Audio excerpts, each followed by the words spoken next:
Hello everyone, আমি সঞ্চিতা। আমার নতুন আরেকটা ব্লগে তোমাদের সকলকে অনেক ওয়েলকাম। আশা করি সকলে তোমরা খুব ভালো আছো। দিনটা ছিল 5 এপ্রিল আর সময় হচ্ছে ওই 3টে মতন, প্রায় 3:45 মতন। অফিস থেকে হাফে চলে এসেছিলাম বাড়ি নয়, আমার ছিল নিমন্ত্রণ, একদম ডিরেক্ট নিমন্ত্রণেই চলে গিয়েছিলাম। তাই জন্য আজকে একদম রেডি হয়ে অফিস গেছিলাম। আর এই যে ব্যাগটা দেখছো, এটা আমি নতুন নিয়েছি।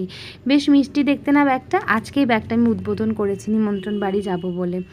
তো ফাইনালি চলে এসেছি। আর দেখো রাস্তাটা দেখছো, পুরো রোদ্দুরে একদম কটকট করছে। যত দূর চোখ যাচ্ছে, 2-1 জন ছাড়া প্রায় রাস্তাটা ফাঁকাই বলা যেতে পারে। অ্যাকচুয়ালি এই রোদ্দুরটা মানুষ অ্যাভয়েডই করে, কারণ রোদ্দুরটা মাত্রাতিরিক্ত, যেটা একদম নেওয়া যায় না। বাট ওই যে নিমন্ত্রণ, সবার সাথে দেখা হওয়ার একটা যে আনন্দ, সেটাকে উপেক্ষা করে রোদ্দুরটা আর আমার গায়েই লাগছে না, এটাই হচ্ছে ব্যাপার।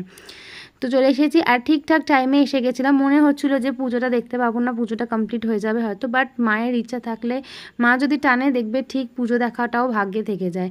আমার ভাগ্যেও হয়তো ছিল মা অন্নপূর্ণা, হয়তো এটা মানে আমার ভাগ্যে রেখেছিল যে মায়ের হোমটা আমি দেখতে পাবো। যখন এসেছিলাম তখন সবে মাত্র ঠাকুরমশাই হোমে বসেছিল, তাই বসে কিছুক্ষণ পুজো দেখছিলাম। কারণ পুজো দেখতে আমার ভীষণ ভালো লাগে, বরং দেখতে না পেলে হয়তো মনটা একটু খারাপই হতো। আর মায়ের মুখটা আর ভোলে বাবার মুখটা দেখছো কি মিষ্টি লাগছে না? মায়ের মুখ সবসময় ভালোই হয়, ভোলে বাবার মুখটাও তাই লাগছে। তো এখানে পুজো স্টার্ট হয়ে গেছে, হোম হচ্ছে। ওম নমো শিবায় স্বাহা, ওম নমো মৎস্যদিন্নমাকায়ে স্বাহা, ওম ঐং নমো আদিত্যাদি নবগ্রহে স্বাহা, ওম নমো আদিত্যাদি নবগ্রহে স্বাহা, ওম নমো ওম দিবাদি সহস্রাবালি স্বাহা, ওম ঐং নমো মৎস্যাদি দশ অবতারেভ্যো স্বাহা, ওম ঐং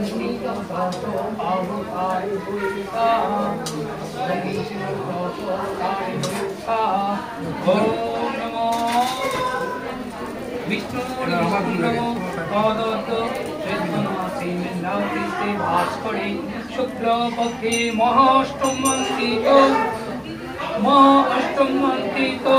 ভরদ্বাজ বিষ্ণু মুখার্জি দেব শরণ অষ্টবিংশতি যজ্ঞ সমিধায় 10 ভক্ত শিব সহিত মহেশ্বরী অন্নপূর্ণমাতায় স্বাহা।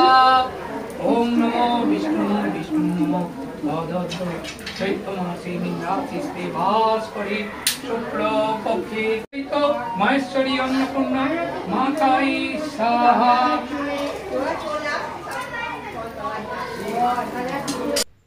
ঘড়িতে তখন প্রায় 3:30 মতো বাজছে, আর প্রচণ্ড খিদে পেয়ে গেছিলো, তাই জন্য খাওয়া দাওয়াটা সেরে নিয়েছিলাম।